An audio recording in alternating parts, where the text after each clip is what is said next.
So if you see a rainbow, that means you're in for some good luck. But if you see a deep sea fish, this means that something tragic is about to happen. Let's have a look at ancient lores and what they might mean IRL.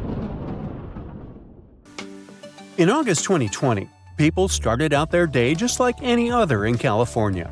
It was sunny, so they decided to soak in the sun at the beach. They were snorkeling and kayaking when one of them spotted something out of the ordinary – a doomsday fish. The creature was 12 feet long. It's known as an oarfish, and only about 20 of them have washed up in California since 1901. Oarfishes live in obscure parts of the ocean, but why are they linked to doomsday?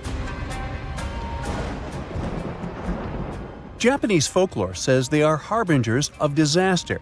These creatures were once thought to be sea serpents, and they are known as the messenger of the beautiful palace at the bottom of the ocean. The thing is, they only left the beautiful palace to warn humans about a disaster. That's why they're mainly known as bad omens. And when you see one, you can expect to see a tsunami or an earthquake right after. Even oceanographers confirm that this is a famous association. Now here's where it gets weird. The oarfish washed up near San Diego shores on the 10th of August. And then, on the 12th of August, a magnitude 4.4 earthquake hit Los Angeles. That's not the first time it happened. In 2011, in Japan, about 20 oarfishes were found stranded on the beaches and coastlines of Tehuco. Right after that, a magnitude 9 earthquake and tsunami hit the city. Something similar happened in the Philippines. On February 8, 2017, an oarfish was seen. 2 days later, a magnitude 6.7 earthquake struck the city and its nearby provinces. Sure, there is no way to prove both events are connected. The Seismological Society of America is adamant in saying that this is pure superstition. A recent study analyzed the coincidences and concluded that this association is statistically untrue. Can we say this happened literally out of the blue? Humans have historically noticed animals acting strange right before natural disasters. Earthquakes, floods, even tsunamis. It's like animals can sense something we can't. In fact, there's a lot of science to back it up. Studies show that animals can detect subtle environmental changes, like shifts in the Earth's electromagnetic field or infrasonic sounds, things humans wouldn't notice. This happens because most animals have a wider hearing range than humans and have extra sensitive senses that help them detect gases emitted from the Earth. This theory got famous after the tragic tsunami that destroyed several cities and villages in Indonesia back in 2004. Most man-made warning systems shut down and didn't serve their role of warning humans about the disaster. Sensors were out of action due to maintenance, while other coastal areas simply didn't have any tsunami warning systems. Terrible timing, I know. Still, minutes and hours before the 30-foot wave hit the city, some animals sensed the danger and fled. Eyewitnesses say that elephants ran for higher ground, while flamingos abandoned their low nesting areas and dogs refused to go outdoors. A local reported that he saw a herd of buffalo turning their ears toward the sea and then stampeded to the top of a hill. A lot of the people that survived the tsunami used animals as their warning systems. Now, this is not the first time humans have relied on animals to save their lives. The first official account of when it happened dates back to 373 BCE. I wasn't around then, but the Greek historian Euclides reports how the local population saw rats, weasels, and snakes running from the town before a massive earthquake hit. So what exactly is it that animals can sense that humans can't? To find that out, scientists put biologging tags on cows, sheep, and dogs living in Italy. For about half a year, they tracked the animals.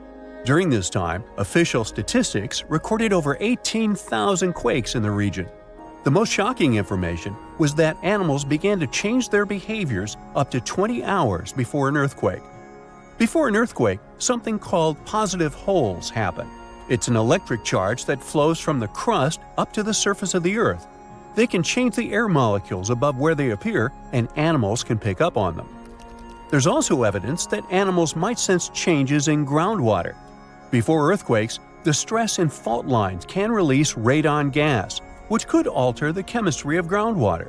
Animals that rely on it might detect these changes and react. Birds are also super sensitive to shifts in the Earth's magnetic field, which can change just before a quake. Another research happened near Mount Etna. Located in Sicily, Italy, it's one of the most active volcanoes on the planet. In 2002, a massive eruption wiped out a ski lift, 2 hotels, and a series of shops located near Etna. So, over the past years, a group of researchers decided to track goats living next to Etna. Their big aha moment came in 2012, when the goats started to act erratically 6 hours before Etna started to spew lava. These researchers were able to retrospectively predict around 7 disasters over the course of 2 years, all thanks to these goats. Back in 2014, a group of scientists studying golden-winged warblers in Tennessee noticed something odd. The birds had taken a detour from their customary breeding grounds. These little birds flew 435 miles from the Cumberland Mountains, where they had just arrived after flying over 3,000 miles from South America. Right after the birds left, a series of more than 80 tornadoes struck the area, causing over $1 billion in damage. What these birds did is something scientists call an evacuation migration. They sensed the tornadoes coming from over 250 miles away. Infrasound is a big disaster giveaway. Storms and tornadoes make very strong infrasounds that can travel thousands of miles from the storm. Now, infrasounds are low-range frequencies, anything ranging below 20 Hz. With our normal set of human ears, we would never hear this. We have an average hearing that ranges from 20 Hz to 20,000 Hz. That means you can hear something like a very, very low bass note or as loud as the buzzing of a mosquito right next to your ear. An elephant's hearing range can reach below 20 Hz. This would make elephants expert at detecting disasters.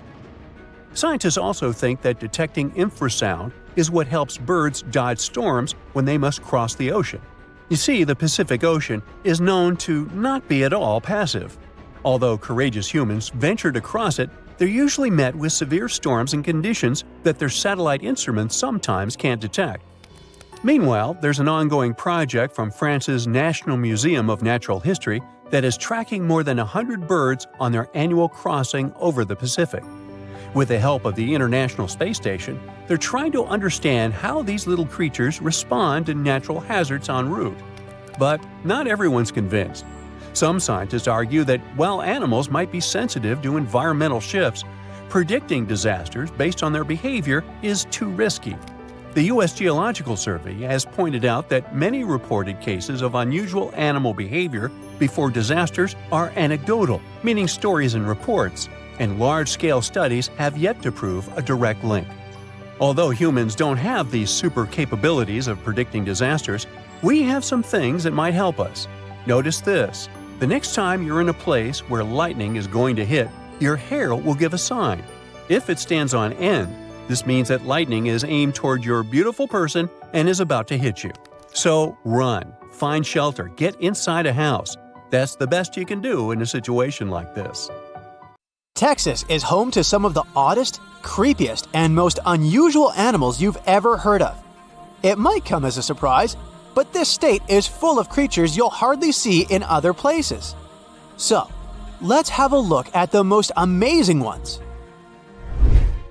This truly beautiful bright blue creature is called the blue sea dragon. Despite such an imposing name, the critter is actually tiny. Usually no bigger than a grape. You may find it on the beach or floating beside you in the water. Now, you need to remember one thing. However pretty this little slug may look, never ever touch it. One tourist spotted a few of these pretty dragons on the shore of Mustang Island. He scooped one of the creatures up. He wanted to film it. Luckily, he put it back into the water before it could sting him. Otherwise, it would have ended badly since the blue sea dragon is venomous. Despite their tiny size, their sting can pack a punch. All because of their diet. Their favorite dish is the Portuguese man-o-war, a jellyfish that has enough venom to paralyze small fish and crustaceans. The blue dragons first use mucus to neutralize the jellyfish's infamous stinging cells. And then they steal these cells from the man-o'-war's tentacles and store and concentrate them within their own tissues. Then they release these stinging cells on contact, which makes their own sting more powerful, even worse than that of the man-o'-war itself. These awesome creatures are also extremely sneaky. Even though their appearance is bright, to say the least, they're well-known masters of disguise. You see that vibrant blue coloring is actually on their bellies, and when they float on their backs, they simply blend with the water. As for their backs, they're gray to camouflage these animals on the seafloor. Now, how about a funny fact? A group of tiny dragons floating together is called a blue fleet. And another fact, blue dragons normally lay a string of around 16 eggs, and it takes them 3 days or so to hatch into larvae. Blue sea dragons rarely make it to the shore. They're soft-bodied, so when the animals finally get through the surf zone and are deposited on the shore, they're already broken apart. And still, watch out! Even in this case, the venom in their bodies doesn't dissipate. But of course, blue sea dragons aren't the only unusual animals inhabiting Texas. Have a look at this nightmarish creature, poisonous, slimy, and kinda immortal. Meet the hammerhead worm. The worst thing? It might be lurking in your garden while you're watching this video. You can easily recognize this worm by its creepy spade-shaped head. It doesn't look like any other invertebrate you've ever seen. Or any other creature, that is. At first, it was only found in East Texas. But later, researchers spotted these spine-chilling creatures in North, Central, and South Texas. Basically everywhere but the arid areas of West Texas. One of the most terrifying things about this worm might be its length. This creature can grow as long as 1 foot. Luckily, such giants aren't very common. Most hammerhead worms only reach 6 inches in length. You can come across 2 species of these worms in Texas, and both of them will have a dark stripe down the middle. The larger of these 2 species munches on earthworms, which is actually a big problem. You might know that earthworms play an important role in keeping the soil rich in minerals and overall healthy.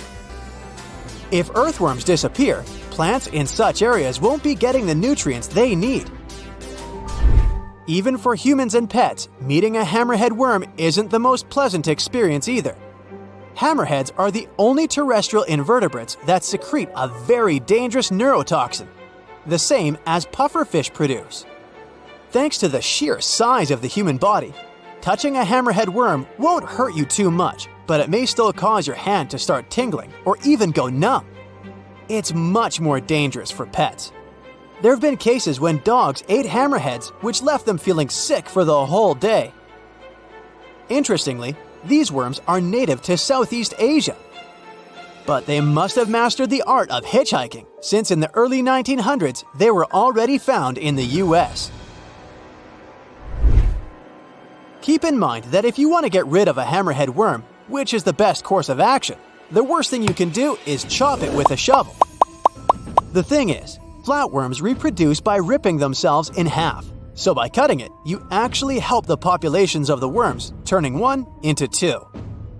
That's the reason why hammerheads are sometimes described as immortal, which is a bit of a stretch since these creatures can't survive in vinegar or salt. Now, even though you're safe from the hammerhead worm in West Texas, it doesn't mean you can't come across another dangerous animal, such as the land lobster from hell. These creatures are also known as vinegaroons, and they're not real crustaceans, they're arachnids. Huh? Who would have guessed? Anyway, these 8-legged critters have a really nasty bite, but it's not the worst thing about them. Land lobsters? Brace yourself. Spray vinegar-like 85% acid from their tails. Mostly they do it to protect themselves, but it still sounds like an unfriendly thing to do, right? A land lobster can also pinch a finger that's gotten too close with its heavy mouth parts. At the base of their abdomens, vinegaroons have long whip-like tails. That's why these arachnids are often called whip scorpions, even though they're neither related to scorpions nor have stingers. Summer rains lure these arachnids out of their burrows in search of food and love. Luckily, experts claim that land lobsters aren't poisonous to humans, but they're very likely to leave a mark with their large pinchers, which they use to capture insects. Vinegaroons can be considered useful since they eat millipedes, crickets, scorpions, and cockroaches. They hunt by sensing the vibrations of their prey with those long front legs of theirs. Since land lobsters prefer to come out after dark, you aren't likely to see one in the daylight. But if you stumble upon one, check it out. If it's a female, it may be carrying her hatchlings on her back. Now, imagine it's the middle of spring and you're walking among blooming flowers and greenery. Suddenly, you spot something extremely bizarre on the ground. The animal looks cute, fluffy, and soft-looking. The desire to touch it is irresistible. Watch out! The sting of the hairy caterpillar can pack a serious punch. This one is called the puss moth caterpillar, or asp. There are several stinging caterpillar species in Texas: the buck moth caterpillar, spiny oak slug caterpillar, saddleback caterpillar, and eo moth caterpillar. And touching any of them can lead to unpleasant consequences. If you had touched that pretty hairy thing in the park, you'd most likely start feeling a burning sensation and develop an itchy rash. In the worst-case scenario, you'd even have to go to the emergency room. The main problem is that people react very differently to caterpillar toxins. Some may develop more severe reactions than others. Plus, how bad the consequences are also depends on the thickness of the skin in the affected area.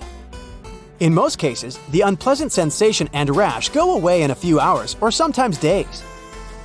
On the bright side, such caterpillars later turn into moths and butterflies that help pollinate flowers and trees. Getting rid of these critters means doing a massive disservice to the area where you live.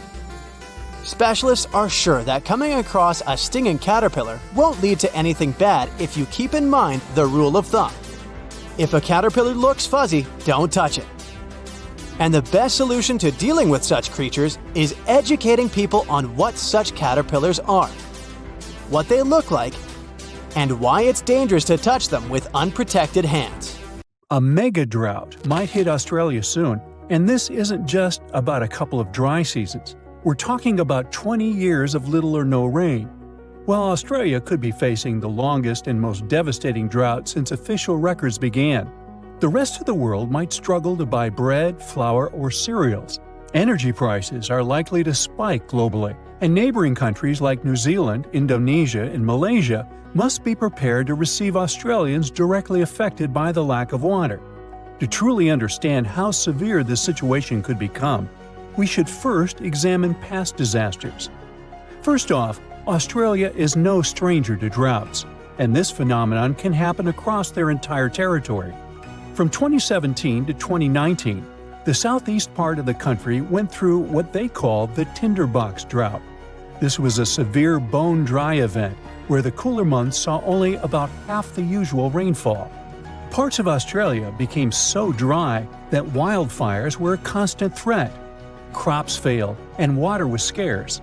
This drought was also thought to have contributed to the Black Summer fire disaster. By the end of 2019, bushfires were raging across the country on a scale never seen before, with people describing them as rivers of lava flowing down from treetops. The losses were staggering. The tourist industry alone took a hit of $2.8 billion, and over 7,000 jobs disappeared as a result of this difficult period. The tinderbox drought was a big reminder of what Australia might face in the future. That's why it's so important to understand what happened in the past to get a full picture of a possible 20-year mega drought. But there is one problem. Even though droughts are relatively common in Australia, the rainfall data available until today isn't enough for researchers to predict the future, and our records only go back to around 1900. So experts decided to study tree rings to uncover missing environmental data. If you look at a tree stump, you'll notice concentric rings on its surface. As trees grow, they form new rings, and the thickness of these rings depends on how much water they get. During a mega drought, The rings appear thinner because the trees don't have much water. Unfortunately, these natural records usually only go back a few hundred years, and it only tells us about specific local conditions, not the situation across all of Australia. So, experts turn to computer models to simulate how Earth's climate changed from the year 850 to 2000. This approach helped them to paint a picture of when megadroughts might have occurred in Australia and how to predict what might happen in the future. But what they were really interested in was whether the human factor might be making this scenario worse over the years and if we are somehow intensifying these dry periods. So, are we to blame for these megadroughts? The short answer is, we're not sure yet. On one hand, dry periods in Australia do seem to last longer than they did before factories and machines became common.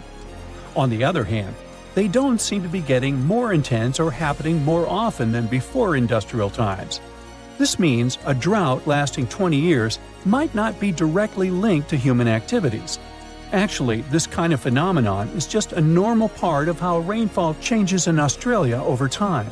This is backed up by evidence from ice cores, which suggests that a 39-year drought hit eastern Australia around 800 years ago. What makes it all so fascinating is that there isn't just one cause for this phenomenon. I mean, there is no single mechanism that explains all cases of megadroughts. It happens because the right combination of ocean and atmospheric conditions come together, and you end up with a drought. And just by random chance, you might have periods where there are 100-year-long droughts. Despite what many people think, megadroughts are not geographically isolated.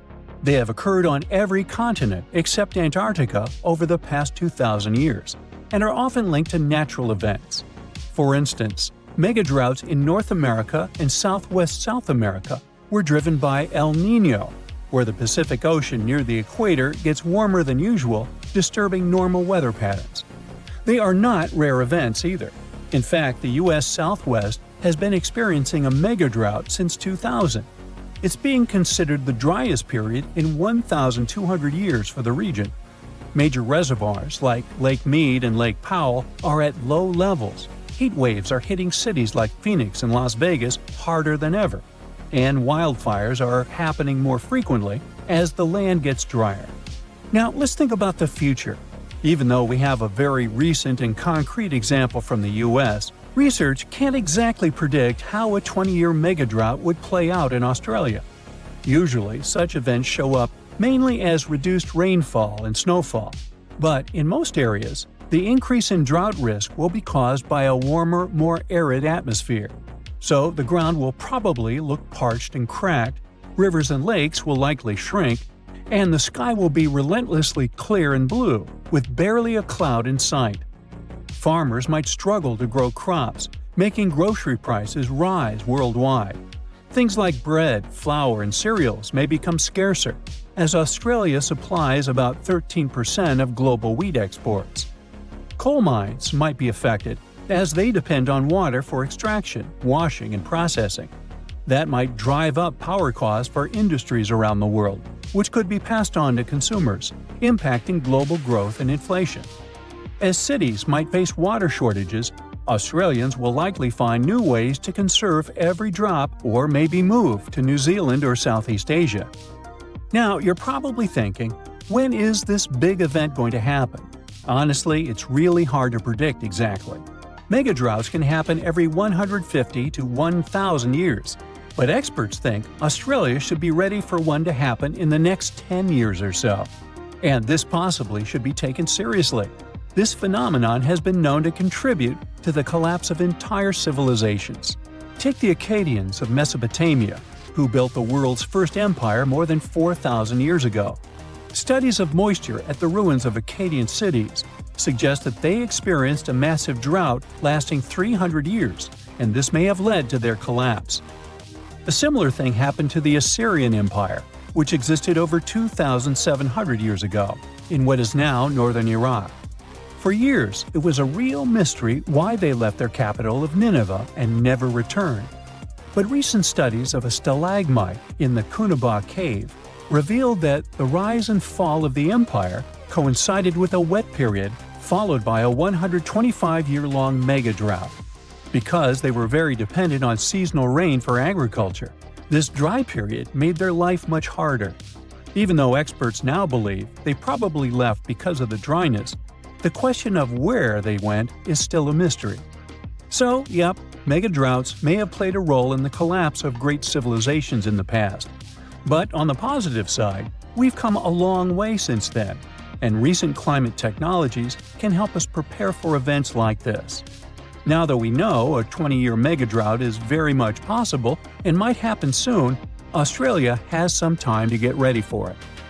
Developing strong water management plans to mitigate the severe impacts of a megadrought is more than necessary, and it's also important to create community support networks to provide emotional and financial support to people, particularly farmers, who are more affected directly by this event. If initiatives like these emerge in the coming years, those 20 years of drought could be less intense than most people might expect. In 2016, two researchers were trekking through the forests of Arunachal Pradesh, India, when they literally stumbled upon this camouflaged beauty hidden in the leaves. A local man pointed out the snake, and they quickly realized it wasn't just any average viper. With its unusual pointed snout, similar to a hump-nosed viper, and a stunning orange belly, this snake had them scratching their heads. Back at camp, they took a closer look and knew they'd found something special. DNA tests at the Indian Institute of Science confirmed it. They found a brand new species, now known scientifically as Trimeresurus arunachalensis. But the snake's unique features didn't stop there. The snake's paired reproductive organ was unlike any other viper, and its scale pattern was completely unique. While its closest relative has around 20 rows of scales around the middle of its body, this mysterious snake had only 17. The next species is a record breaker, and it's known as the largest gecko ever discovered, measuring around 2 feet long and being as thick as a man's wrist. The only known specimen of Delcourt's giant gecko is currently in France, but its exact origins are still a little bit of a puzzle. At first, people thought it might be from New Zealand because some local legends spoke of a giant, mysterious lizard that lived in forests. Even though it was a pretty fascinating theory, some recent DNA studies suggest that this nocturnal species is probably from New Caledonia. But as of now, no one can confirm it 100%. In general, sleeper sharks are big, slow-moving creatures that mostly hang out in deep, cold ocean waters. They usually have bulky bodies and a broad, flat head, which helps them blend into the dark sea. But in 2017, was caught at a fishing harbor and collected from a fish market located in Taiwan, and it didn't look like any of its relatives. First off, this 4.4-foot shark had smaller eyes and a tiny second dorsal fin compared to its cousins. It also had more rows of teeth in its upper jaw and fewer in the lower jaw. But the biggest surprise was that it was a pregnant female, carrying 33 embryos. This means there are probably more of these sharks hiding out there in the deep ocean. We just haven't found them yet. Meet the pocket shark. It is tiny, just about 5.5 inches long, while most deepwater sharks are around 6.5 feet. But don't let its small size make you underestimate it, because this creature is definitely one of the ocean's coolest secrets. Discovered in 1979 in the deep waters of Chile, this tiny shark is like a real-life spy gadget with its mysterious pockets near its front fins. These pockets are large, measuring about 4% of its body length, and are believed to either glow or secrete pheromones. So, this shark might actually light up to either confuse predators or attract prey in the dark depths. And when I say deep, I mean really deep. It is believed that this creature hangs out over 9,000 feet down, which is roughly the height of 7 Empire State Buildings stacked on top of each other, but inside the ocean. Besides its initial discovery in Chile, it was spotted again in 2010 in the Gulf of Mexico, but it hasn't shown up since. The pocket shark is not the only glowing animal we're talking about today.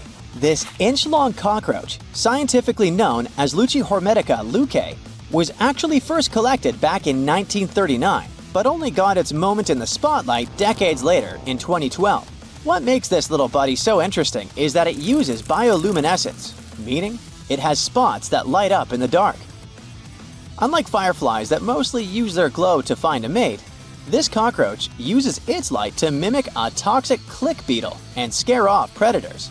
Unfortunately, the region in Ecuador where it was found was hit hard by a volcanic eruption, raising fears that this glowing marvel might be a one-of-a-kind discovery. Continuing with tiny creatures, meet Hippocampus minotaur, also known as the bull-neck seahorse. This little seahorse stands out with its wide neck, large head, and small body, which is why it's got the Minotaur nickname. The only known specimens were collected off the coast of Eden, Australia, and no one has ever seen it alive in its natural habitat. So that's why we don't know much about its day-to-day life. Some studies suggest it lives deep underwater, around 325 feet down, which is roughly the equivalent to the height of a 30-story building. It's believed this mysterious seahorse likes to wrap its prehensile tail around corals and might even hide in sand beds. Its yellow-orange color likely helps it blend into coral reefs. So spotting this intriguing creature in the ocean is pretty much like trying to find a needle in a haystack. Next on our list is the Nariño cat. In 1989, a single specimen of this mysterious spotted feline was discovered in Galeras volcano in southern Colombia. This little guy had a short tail with 7 black rings and a black tip, and its fur was absolutely unique, being more reddish than that of its relatives. Understanding that it wasn't an ordinary animal, researchers decided to visit a bunch of museums all over Latin America to find similar felines, but they came up pretty empty-handed. Then, DNA analysis confirmed that it was unlike any other known cat, having split from its closest relatives around 1.9 million years ago. The Bogota sun angel is a hummingbird with a stunning purple color and black flight feathers, plus a bright green chin and crown. For years, we only knew of one specimen that was bought in Bogota, Colombia back in 1909, and that was pretty much it. Nobody knew much more about this beautiful and mysterious bird. But that changed in 2017, when a study decided to analyze its DNA once again. The results suggest that the Bogota sun angel might not be a completely separate species after all. It looks like it is actually a hybrid, meaning it was a mix of hummingbirds from 2 different species. And it's likely that its mother was a long-tailed sylph, which is a gorgeous hummingbird that mostly lives in the Andes in South America. The spotted green pigeon, also known as the Liverpool pigeon, is like the unicorn of the bird world. It was first described in 1783 by an English physician named John Latham, who saw it once and that's it. Since then, no one has ever doubted that it was a pigeon, and many researchers were convinced it was a distinct species. But recent DNA studies revealed that this bird could actually be closely related to the famous dodo. You know, that chubby, flightless bird from Mauritius that looked like a giant pigeon with a quirky beak. Anyway, the Liverpool pigeon is about 13 inches long and has a unique look with yellow spotted feathers. Unlike its ground-loving cousin, the Nicobar pigeon, the spotted green pigeon was likely more of a tree hugger, feasting on fruits up in the branches. Today, if you want to see this rare bird, you'll have to visit the World Museum in Liverpool, where the only known specimen resides. While you're in England, make sure to swing by London and check out the Natural History Museum. There, you will find the only specimen of a flying fox known scientifically as Pteropus bruneus. Flying foxes are usually some of the largest bats in the world. Their body length, I mean their size excluding their wings, can be around 16 inches. But this special bat, discovered in 1874 at Percy Island, is more like a mini version of its cousins, measuring 8.3 inches from head to toe. So even though it hasn't been spotted in the wild for a while, I wouldn't worry too much if you happen to come across it. Now, you can't find living dinosaurs nowadays, which is a good thing, mostly, but you can still meet some creatures that might have gone to lunch with them. The frilled shark, for example, is a living fossil that comes from a family of sharks that have been around for about 80 million years. One of the coolest things about it is its long, eel-like body that can grow as long as 6 feet. It has 6 pairs of gills on his throat, which help the frilled shark breathe in the deep, cold ocean where there isn't much oxygen. The shark can move very quickly, like a snake, to catch its prey when it least expects it. Little frilled sharks take an exceptionally long time to grow, up to 3.5 years, which is one of the longest times for any animal with a backbone. The Chinese giant salamander is another living fossil that can tell you what was going on Earth around 170 million years ago. Now, when I say tell, I really mean it, as it can make sounds like hisses, whistles, and barks, and even a noise that sounds like a crying kid. The biggest Chinese salamander found so far weighed 130 pounds, as heavy as 2 Dalmatians, and was almost 6 feet long. Giant salamanders like to be alone. Hey, I want to be alone. And will chase away other salamanders from their space, except when it's time to start a family. During the day, they hide and sleep under rocks. They can make a special substance from their skin that keeps predators away.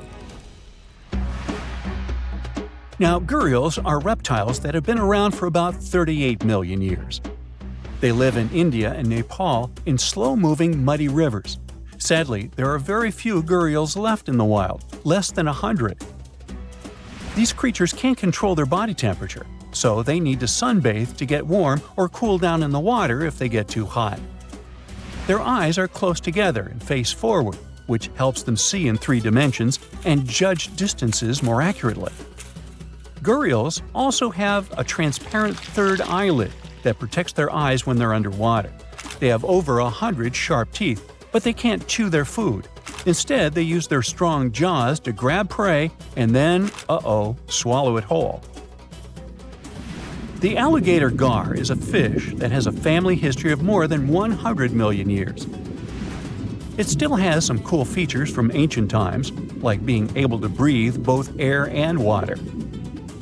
It also has a special spiral-shaped intestine, like a shark. The alligator gar is one of the biggest and heaviest fish in North America. Just like an alligator, it has a long body and snout, plus a row of sharp teeth. But instead of legs, the gar has fins to help it swim underwater. The tuatara isn't a lizard as you might think, and isn't a dinosaur either. This New Zealand resident is one of the most unique animals in the world. Scientists love studying tuataras because they can help us understand how today's lizards and snakes evolved. One of the coolest things about the tuatara is its third eye, called a parietal eye, on its head. It has its own lens, retina, and a nerve that connects it to the brain. Scientists think it might help the tuatara know when it's light or dark outside and absorb sunlight to make vitamin D or help them keep their body temperature exactly right. Tuataras can live an extraordinarily long time, up to 100 years. Cassowaries are the youngsters on our list, as they've been around for only 60 million years. They have some things in common with dinosaurs, like their 3-toed feet and how they breathe. Cassowaries love to eat fruit, lots and lots of fruit. This love of fruit helps the rainforest, because when cassowaries eat the fruit, their bodies don't harm the seeds inside. As they move around the forest, they spread these seeds, you can guess how, with their own natural fertilizer, helping new plants grow. Cassowaries are big birds, about 6 feet tall and weigh over 100 pounds. They have a special claw on each foot that is 5 inches long, and they can use it to kick real fast. If they feel threatened, they can charge, kick, and even jump on someone. They can also leap up to 5 feet in the air. So, the best thing to do is stay far, far away from where they live. The order Notostraca is a group of crustaceans that you may know as tadpole shrimp or shield shrimps. These animals have been around for about 360 million years. They have a wide, flat shell that covers their head, and they have a pair of eyes on top. These creatures can be found all over the world in different kinds of water, like freshwater, brackish water, and even salty pools. They can also look different depending on where they live. Notostracans aren't picky eaters and can snack on pretty much anything, from plants to small animals and other shrimps. Some of them are considered pests in places like California rice paddies because they stir up the mud, which blocks sunlight from reaching the young rice plants. Sturgeons are some of the largest fish species on the planet. They live only in the cool waters of the northern hemisphere and never travel below the equator. Even though they are huge, sturgeons don't have teeth. They eat by sucking food off the bottom of rivers, gulfs, lakes, and oceans. Scientists believe that sturgeons came from a group of fish that first appeared around 419 million years ago, long before dinosaurs even existed.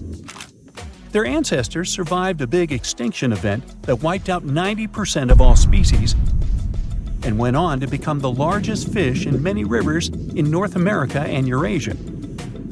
Sturgeons can live up to 100 years old or even older. Female sturgeons can lay up to 3 million eggs at a time, but not all of the eggs eventually turn into real fish. Our next hero, the Pacific lamprey, has successfully lived through at least 4 mass extinctions.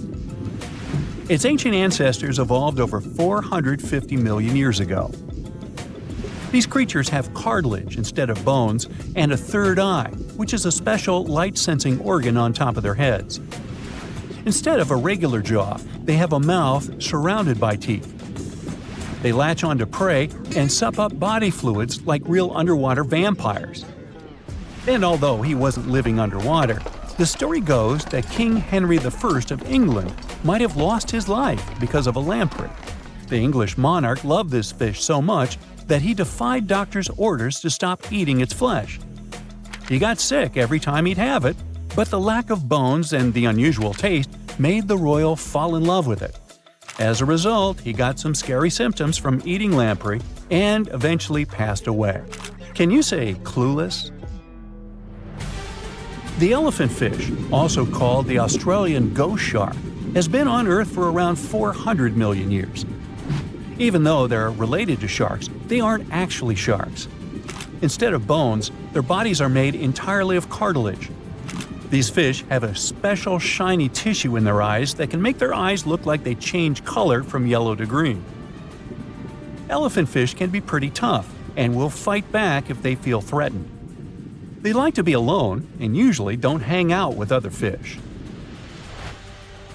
Horseshoe crabs also deserve the title of survival champs, as they've been around even before dinosaurs, since 450 million years ago.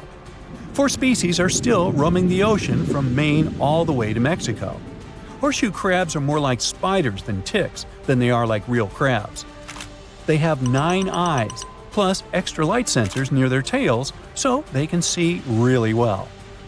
They breathe underwater using flap-like gills near their belly, and sometimes they use these gills to swim upside down. Every spring, when the tide is high, these creatures come up to the beach at night to mate and lay their eggs, and you can see hundreds of thousands of them. Let's go with the widely accepted theory that a massive asteroid hitting our planet wiped out the dinosaurs. It does make you wonder why mammals made it, though. One idea is that mammals were better prepared.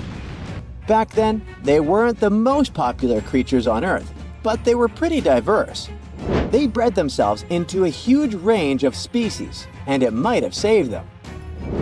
Some said mammals survived because they were smaller, so they needed fewer resources. As they had to constantly hide from dinosaurs, they managed to survive in difficult environments, way before the hit.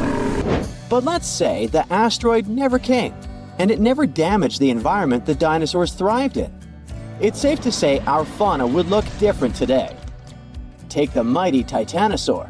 It's considered the biggest land animal to ever exist, some reaching lengths of about 7 standard cars lined up. It had a neck so long that it would have needed a 2-story home just to fit. It also had a plant-based diet, so it ate from the ground, but from very tall trees too. There was nothing much left to eat for, say, the little Jeremiah, a mammal that lived roughly at the same time, but was as small as a popsicle stick.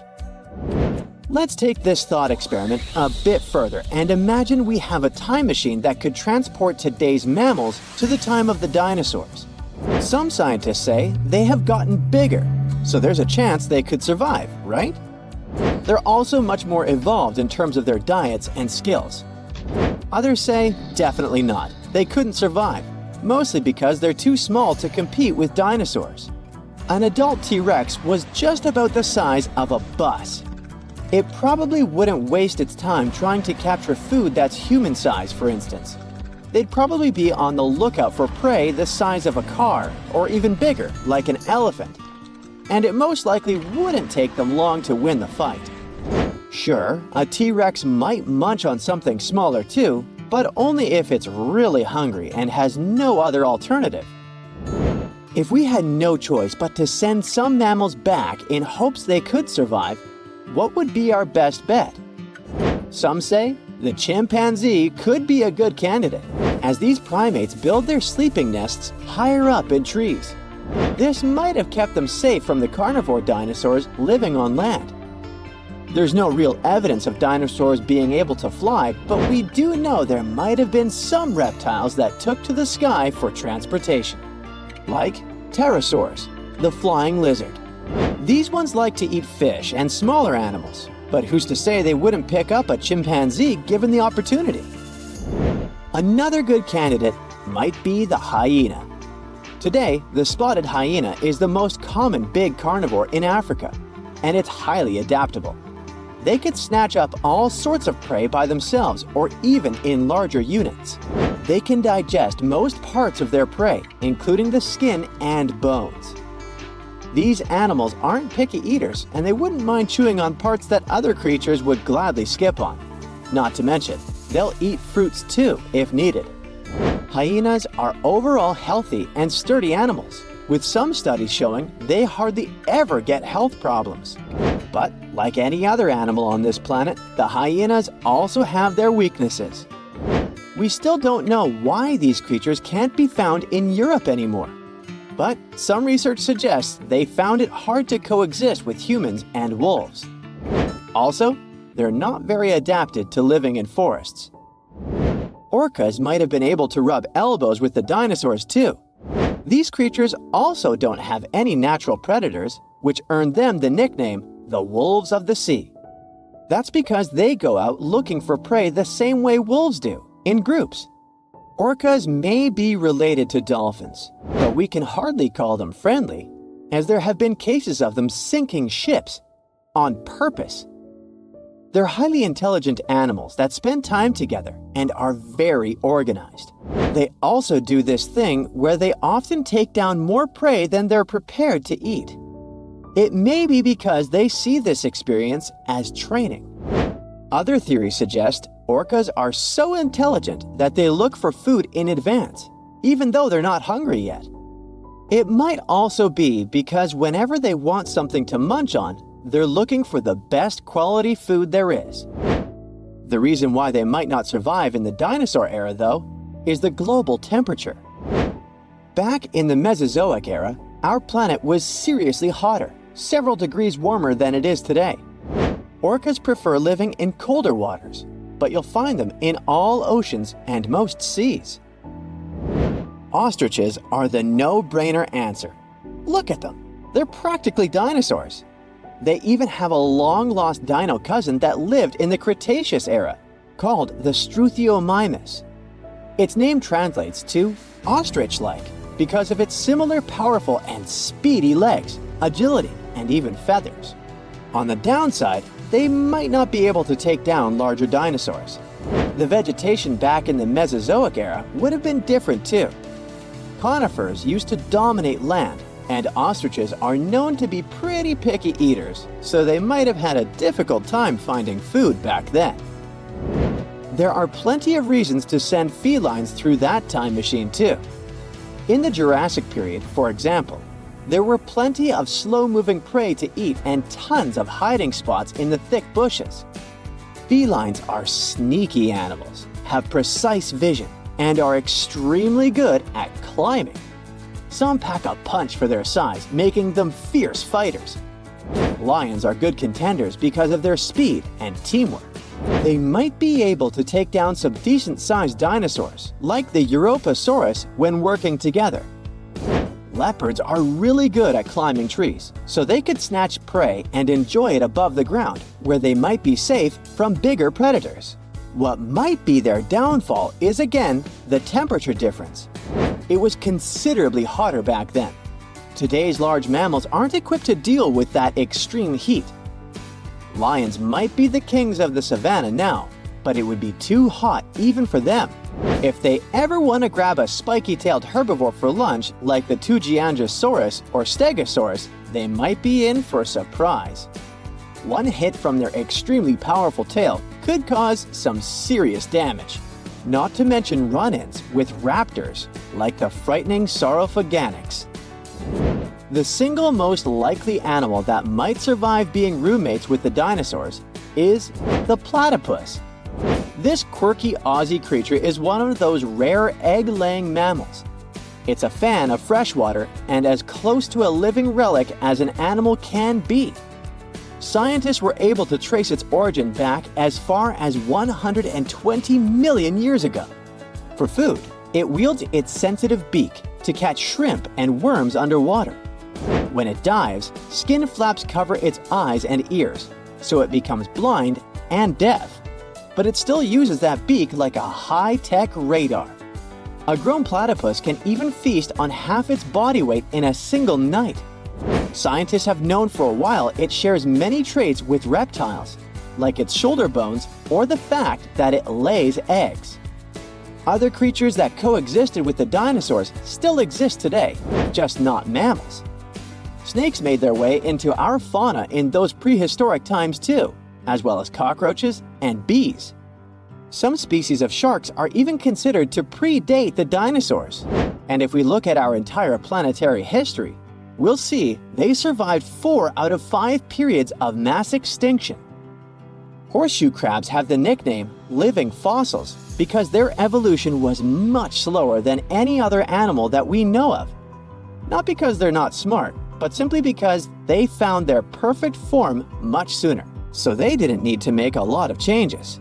They have a very rudimentary immune system, but it seems to work wonders. No wonder they stayed pretty much the same for over 400 million years. Today, I'm going to tell you about creatures that had unique features which allowed them to grow to incredible sizes. They were some of the most impressive animals to have ever existed on our planet.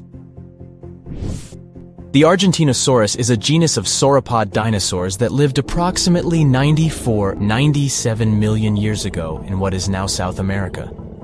Scientists think it was one of the largest land animals ever, with a length of up to 100 feet and a weight of up to 100 tons. A farmer stumbled upon a giant leg bone while tending his cattle. That's how he discovered the first fossils of the Argentinosaurus in Argentina in 1987. Further excavations uncovered more bones, revealing a massive dinosaur that would have dwarfed most other animals of its time. The Spinosaurus, meaning spine lizard, is a genus of theropod dinosaur that lived around 97 million years ago in what is now North Africa. It is believed to be one of the largest carnivorous dinosaurs to ever exist, with a length of up to 60 feet and a weight of up to 23 tons. The Spinosaurus is known for its distinctive elongated sail-like structure on its back.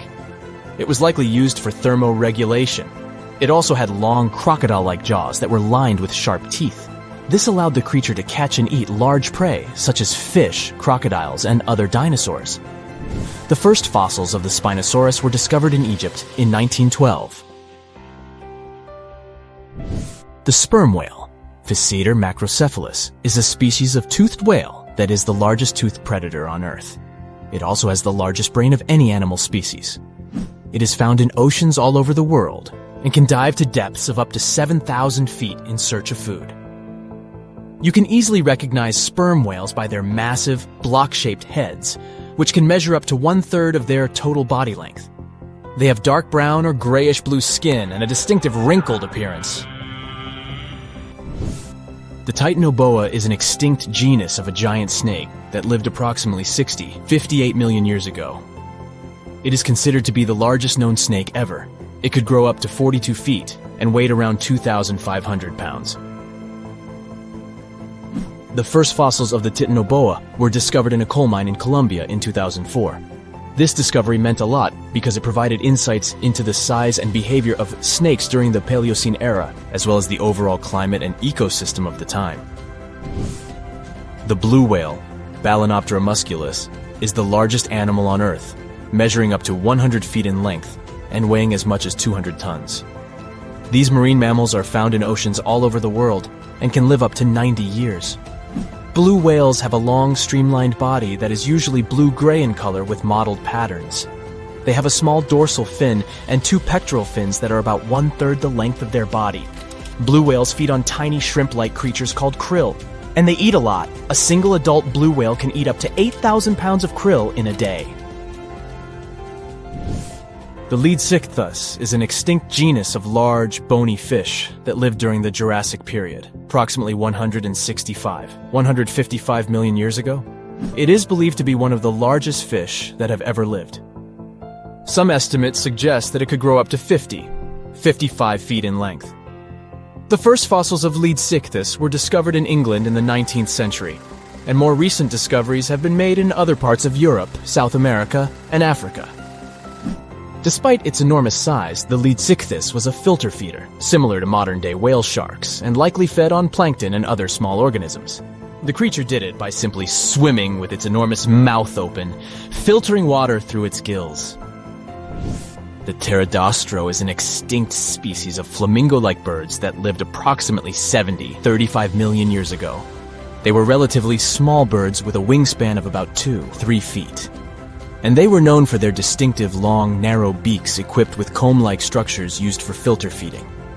The pterodostro lived in shallow bodies of water, like lakes and lagoons, and mostly fed on small crustaceans and other tiny organisms. The animal filtered them from the water using the comb-like structures on the inside of its beak while swimming through the water. The African elephant is the largest land animal on Earth and one of the most recognizable ones. There are 2 species of the African elephant, the savanna elephant, Loxodonta africana, and the forest elephant, Loxodonta cyclotis. You can see them in various parts of sub-Saharan Africa. These creatures can be identified by their large size, gray skin, and long trunks. African elephants can grow up to 13 feet tall and weigh up to 14,000 pounds, depending on the species and gender. Most of the ocean is still shrouded in mystery, whether we're talking about dark corners or creatures that are hiding in the depths. But sometimes it gives us a peek into scary things it hides in its cold, dark depths. Like when you hear on the news that there are some deep-sea creatures washed ashore after a powerful storm once again. Some just look weird, while others are real monsters that live at depths of more than 3,300 feet. The coldest and deepest parts of the ocean have created one specific phenomenon called gigantism. So, sea spiders, squids, worms, and many other animals, mostly invertebrates, or creatures without backbones, they're all way bigger and scarier than the versions we see in the more shallow areas. In the Pacific depths, you can see a sea sponge as large as a minivan. Or what about the colossal squid that lives in sub-Antarctic waters and is nearly 14 times longer than the arrow squid, a type that mostly lives in New Zealand? Researchers found many of these underwater monsters in the abyssal zone of the ocean. Back in 2021, the researchers showed images of the giant phantom jelly. It was at a depth of 3,200 feet. Its tentacles were 33 feet long. Wow, I wouldn't like to face that one on the beach. It probably eats only small fish and plankton, but it can swim to depths of more than 21,900 feet. And down there, this giant jelly doesn't have enough food. How does it survive then? Scientists haven't figured it out yet. And there are even more questions related to the giant squid, the biggest one ever found. This monster is 43 feet long, with a weight of nearly a ton. Imagine if those tentacles would grab your car, or something like that. They would smash it like it was a toy. There's no light in the abyssal zone. Sun rays just can't penetrate that deep. So there's no algae or underwater plants there. Local animals mostly eat snow. Marine snow is not like the regular one you build a snowman with. It consists of any small flakes or remains that fall from the surface of the ocean, maybe even some leftovers that animals up there couldn't eat. So it's not much, but apparently it's enough for very large creatures that hide deep down there, like giant squids. Squids that generally live at such depths don't bother going after their prey. They just wait until the poor animal swims right up to their long tentacles and falls into a trap. It may not be the best method ever, because not many animals will even swim into these dark, cold parts, but it's the method that saves energy.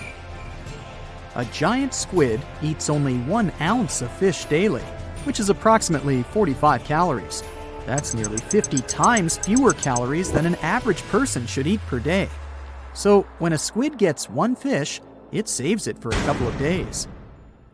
I hope giant squids won't get the idea to go to the surface and look for food when there's not enough of it in the abyssal zone. And I hope even more that giant Greenland sharks won't get that same idea. You can find them at depths of up to 7,200 feet. They're twice as slow as we usually walk. They swim at a speed of 1.12 feet per second. Their slowness is part of the energy-saving mechanism that creatures down there need to survive. But they can speed up in the form of short bursts when they need to catch prey. But they kinda change their diet from predator to scavenger, considering their environment. There will be more leftovers falling from the surface than animals to go after. Greenland sharks grow just 0.4 inches per year, and they're mostly 20 feet long, which means they live for a very long time, sometimes up to 400 years. They also have a slow metabolism, and that's one of the main factors for their long life, too.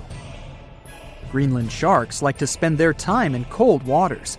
They're adapted to that, since their tissues have specific chemical compounds that prevent the forming of ice crystals all over their body. That means they have some sort of natural antifreeze. So what makes them so big? Scientists are still not sure, but some theories try to explain it. There's this thing called Kleiber's rule that says bigger animals tend to be more efficient. Just take a small fish and compare it to a whale with a mass hundreds of times bigger. The whale has a greater metabolism. It conserves energy more efficiently and loses less of it to the surroundings through heat. Moving on. Bigger animals can ingest bigger prey.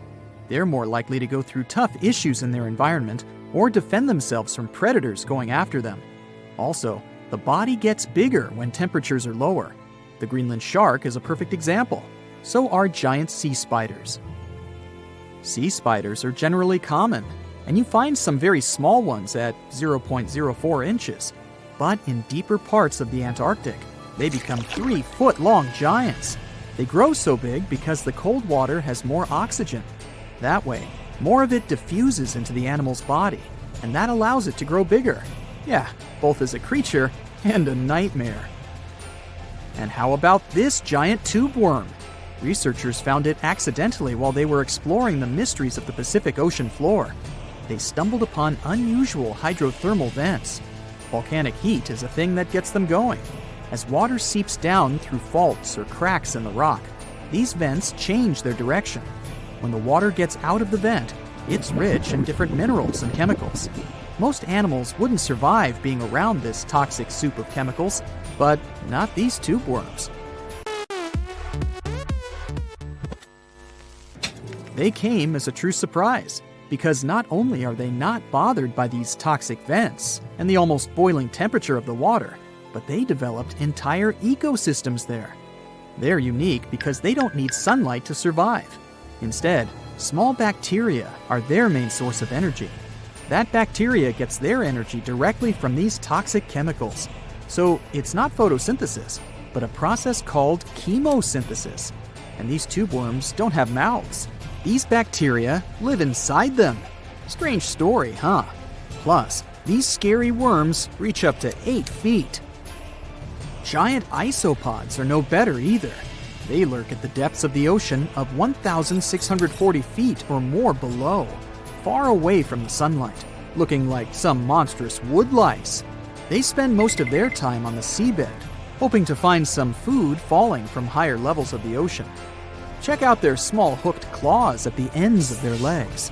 Isopods use them to remain more stable while moving around the ocean floor. Since there's no light, they have long antennae that help them feel their way around. These sensory antennas are about half the length of their body. Giant isopods have pretty big eyes compared to their body size, too. They can grow over 12 inches from head to tail. And these fellas are really patient. Remember how we said animals down there rarely get food? Sometimes they need to wait for years to get a proper meal. That's why their metabolism is amazingly slow. 5 years later. They can go for 5 years without eating anything. Imagine that. I get hungry just talking about this. In 2006, a biologist did research to compare the differences between the shallows and the deep sea regions. He realized the deep sea mirrors the island rule.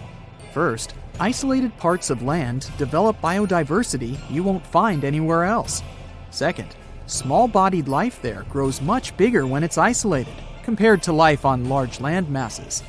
Resources are limited, but also competition and predators. And we don't know much about these deep-sea creatures. It's too expensive and too complicated to carry out such research, so we'll just wait for more raging storms to show us at least part of the monstrous world cold ocean depths hide.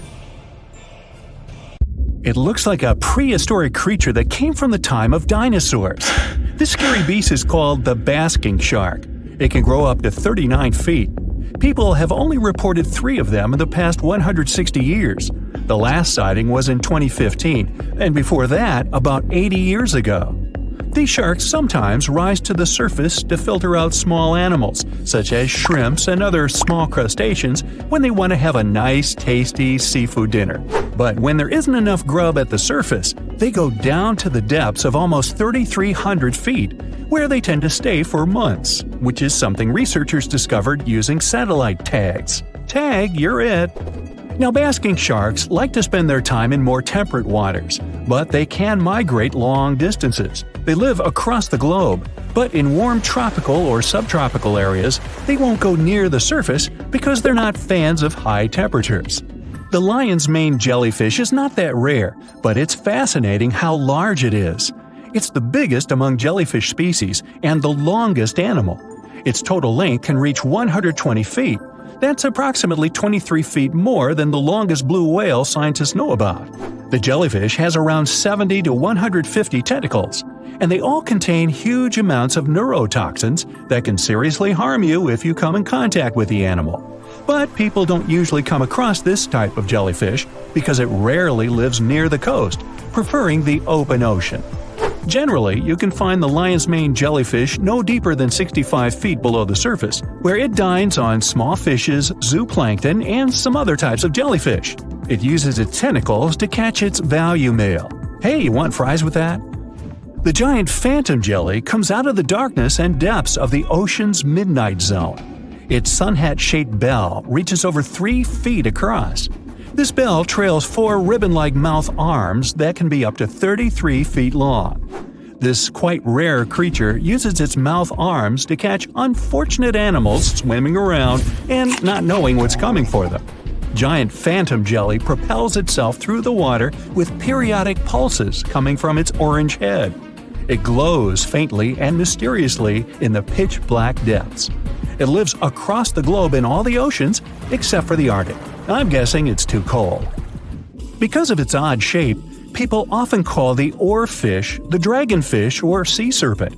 It's about 26 feet long, which makes it the longest bony fish we know about, and lives at depths of 3,300 feet. Oarfish spend most of their time in the deep, dark parts of the open ocean in tropical and subtropical areas. They almost never come to the surface, unless, invited. It's a ribbon-shaped and shiny silver creature with a long red dorsal fin and red oar-like pelvic fins. Its body has no scales and is very thin. The fish can grow to a length of about 30 feet and weigh 660 pounds. Oarfish have really big eyes that help them see better in their dark, scary surroundings. The frilled shark is definitely one of the gnarliest-looking marine animals out there. If you saw it somewhere, you'd probably think you went back to the age of dinosaurs. Yup, the frilled shark is a prehistoric creature because its roots go back 80 million years. This living fossil can grow to be 7 feet long. It got its name from its frilly gills. Even though frilled sharks have the shark part in their name, they swim similar to an eel in a distinctly serpentine way. Its mouth is terrifying. Similar to the maw of the great white shark, it has 300 trident-shaped teeth lined in 25 rows. Hey, come a little closer, huh? Researchers discovered this creature in the 19th century, but people rarely see it, and no wonder. It usually lives at depths of between 390 and 4,200 feet. Most of the time, the frilled shark feeds on squid, swallowing them whole. Its long jaws allowed the frilled shark to gape extra wide and swallow animals half as long as its entire body. Goblin sharks are very rare. Researchers have spotted fewer than 50 of them in more than 120 years. But maybe that's for the best, since we're talking about a pretty scary fella with a narrow snout and sharp teeth. It's also capable of thrusting its entire jaw outward when it wants to catch something. Sounds familiar. As it's lurking through the dark depths of the ocean, a goblin shark sees a small squid that looks quite yummy. The dangerous animal inches toward the squid. When the poor creature notices the predator, it tries to dart away, but it's too late. The shark has already thrust its jaw the whole 3 inches out of its mouth. This jaw is connected to the flaps of skin the shark can unfold. This helps a lot because the goblin shark is a sluggish animal, so it's pretty hard for it to chase its food. After finishing its lunch, the goblin shark puts its jaw back in its mouth and swims away as if nothing's happened. Goblin sharks mostly live at the bottom of the ocean. Like many other shark species, they prefer swimming alone. Here's a silver-colored creature with very rough skin. That's the ocean sunfish, with a total length of almost 11 feet. Its other name is mola. The ocean sunfish is the heaviest of all bony fish out there. People sometimes call it a swimming head because of its bizarre appearance. These creatures have such a weird shape because they're born with a back fin that never actually grows. It just folds into itself as the animal matures and creates a rounded rudder. The sunfish is a bit clumsy. It moves with the help of its mighty fins that allow the animal to swim on its side. This marine inhabitant is a solitary creature. It mostly feeds on zooplankton and jellyfish. The spotted wobbegong is one of the world's rarest sharks. It grows to be more than 10 feet long. It may not look as terrifying as some of its shark relatives, but it's pretty good at catching unsuspecting animals swimming past, mostly during the night. The animal has a spiracle, which is why it can breathe while staying still at the bottom of the ocean. It's motionless most of the time, which is why you can barely notice it. Its flat body and large pelvic and pectoral fins blend in with the underwater terrain. That's why they're so good at hiding.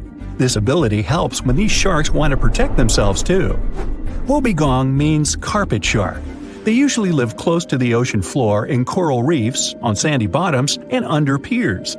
People have even spotted the shark in the water that is barely deep enough to cover its flattened body. Now, blobfish lack teeth and bones, so they can't actively hunt. Since they don't have much muscle mass, they can barely move around. Hey, I had a roommate like that once. They get their energy from animals they scoop up from the seafloor. They also know how to conserve this energy. That's how it usually goes with deep-sea creatures. They don't have as much food as those animals that swim closer to the surface. Instead, they have special body mechanisms that allow them to save energy for the times when they don't have much to eat. Pressure at the depths where the blobfish lives is 120 times as high as that at the surface. That's why the bizarre creature looks like a weird gelatinous mass only when you bring it up to the surface. The pressure here is not strong enough to keep its body together. Hey, breaking up is hard to do.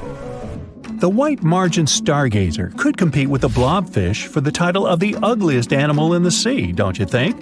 Now, this animal has eyes on the top of its head, together with an upward-facing mouth which the creature uses to hide itself in the sand. That's where it spends most of its time, with only its eyes protruding from the sand. It chills this way until some small animal passes by. It can lunge at its target incredibly quickly, literally within milliseconds. This creates a vacuum in the water that pulls in a crab, fish, or some other small, unfortunate animal. Another tactic involves venom. This fish has a venomous spine in its shoulder blade that helps with catching other animals and defending itself against enemies. Even though it's not related to the electric eel, the white margin stargazer can generate an electric shock as powerful as 50 volts. Ow! Want to high-five a sea creature? Well, put your hand up for the Tasmanian red handfish. This fish doesn't swim like a fish. It walks. It uses its flipper-like hands to stroll around on the ocean floor. These bottom walkers are disturbed by swimmers and boats a lot. Some people even want to take them home as pets. I think it's better to just give them a wave and swim on by. The vampire squid. Its species name is Vampiroteuthis infernalis, which translates to vampire squid from hell.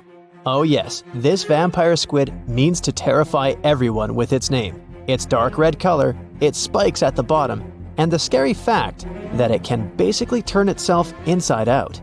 The vampire squid loves putting on a good show, but it's as harmless as a kitten is to humans. It's as if Dracula scared the pants off you, but he didn't have blood-sucking fangs.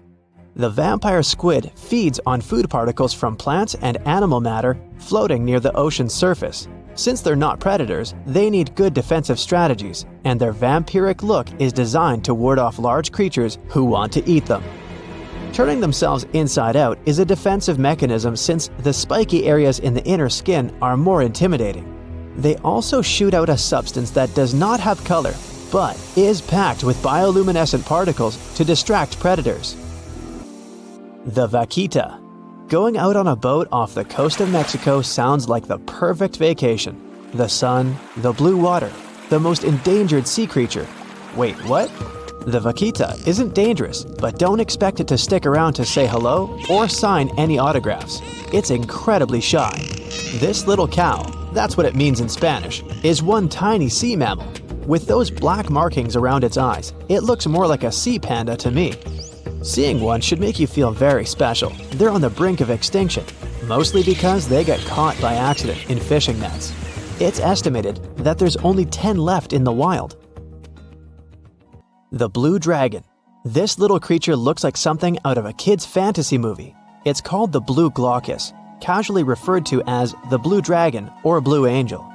It can be found in many places, the Atlantic, Pacific, and Indian Oceans. It's kind of a mollusk and it only grows to be about an inch long. What you think is the back is actually the mollusk's bright underbelly. It regularly floats on its back so that its blue colors help it camouflage with the water's waves. The blue dragon isn't just pretty, it's also smart. It usually feasts on Portuguese man-o'-wars, also known as Physalia physalis. The blue dragon stores their stinging cells for later use, in essence, stealing their defensive mechanisms.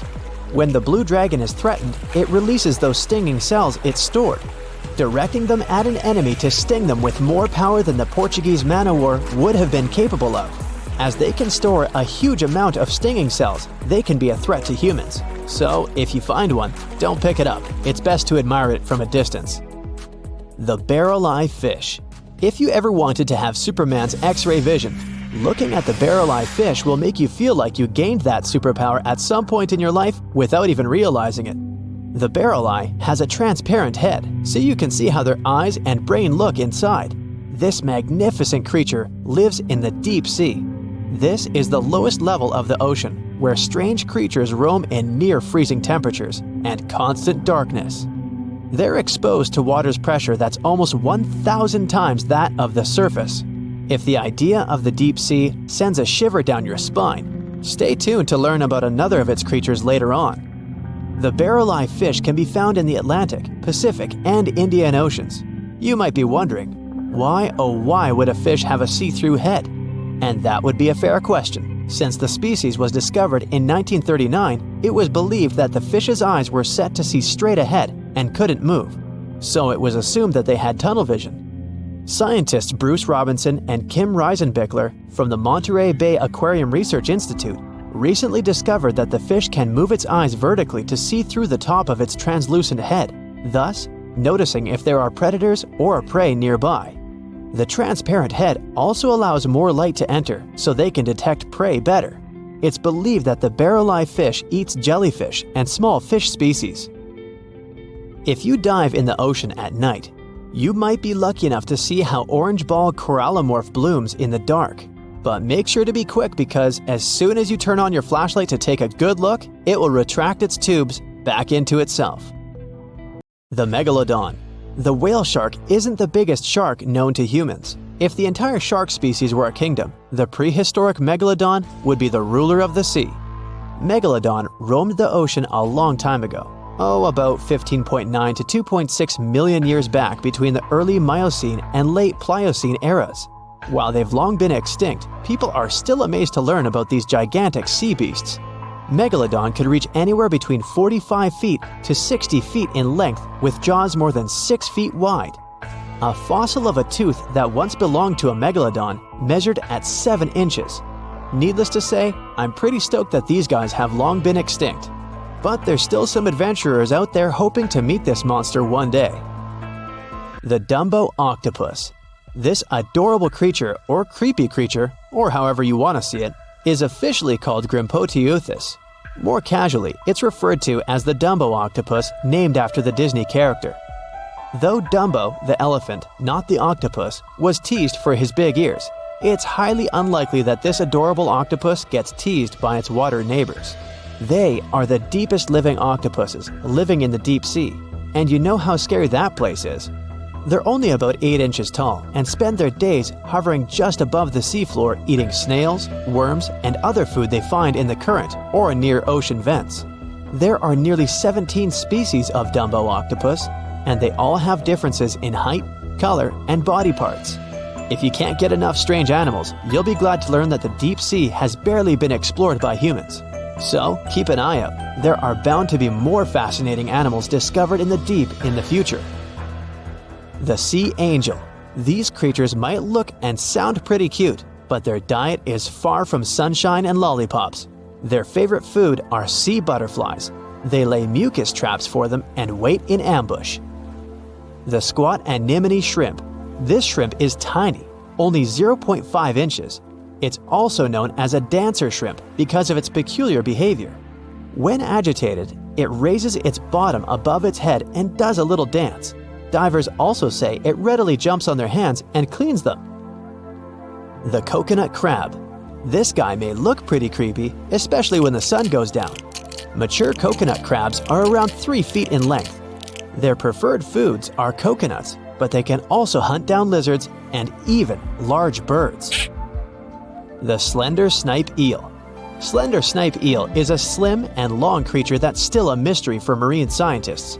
It's 4 feet long and it has at least 750 bones in its spine, which is much more than any other animal in the world. The sea pen. Sea pen is 7 feet long and it has a lot of varieties, but most of them look indeed like a pen or a quill. The similarity is even more striking when the animal has a water-filled bulb that anchors it to the floor. The Persian carpet flatworm. This creature looks indeed like a carpet, despite being very small by comparison. It's only 4 inches long, able to become both male and female. It doesn't really mate with other flatworms. Rather, it fights them for the right to bear posterity. The flamingo-tongued sea snails. Tourists love these extraordinary snails for their pretty colors, thinking it's a shell, but in fact, the shell is quite dull and hidden underneath colorful soft tissues. They eat softer, toxic parts of corals and store their toxins to protect themselves. Well, hey there. We dive back in time and into the oceans over 500 million years ago. Just, because we can. Whoa, watch out. It's not megalodon or giant sea reptiles you need to look out for here. It's a bizarre, unearthly-looking creature called Anomalocaris. The name means unlike any other shrimp. And I think you'll agree, it looks like a nightmarish cross between a shrimp and a modern-day centipede. 2 tentacles protruding from its face, each lined with razor-sharp teeth. Oh yeah, and this thing was about the size of your leg. With a wave-like movement of the flaps on each side of its body, it was graceful for a terrifying creature. It was also more advanced than any other life on this planet at the time. Especially those huge eyes. You have only one lens in each of yours. This giant shrimp had 16,000. That's 4 times more than a common housefly. And you know how good their vision is. Good enough to dodge that swatter every time. All this allowed Annie to become one of the first animals on this planet to feed on others. Yep, here it is. Earth's first hunter. Its favorite meal? Trilobites. Hey, try a bite. Those are the ancient ancestors of crabs. Some of their fossils have marks on them in the same shape as the monster shrimp's mouthparts. Terrors of the past like this got to be so giant thanks to more oxygen in the atmosphere. A perfect example of this, Meganeuropsis. Imagine a dragonfly. Now make it as big as a cat, and with a wingspan longer than your arm. Megan, the monster-sized dragonfly, could easily grab other insects or even small animals, and she ruled the air with quick movements. Back then, there were still no large birds or other airborne enemies for this behemoth bug, so it was safe and free to grow as large as this planet would allow. Piranhas of the past were also jumbo-sized. Mega piranha was about 3 times the size of the river terrors we have today. Its bite force was about the same as a tiger's, and those striped kitties bite down 2 times harder than lions. That means it probably not only dined on other fish and any land creatures that, got too close to the water, but it could also easily crunch down on large turtles and other unlucky shelled creatures. And fun fact, modern-day piranhas bark like dogs when they're about to enter a confrontation. It actually sounds more like a frog's ribbit.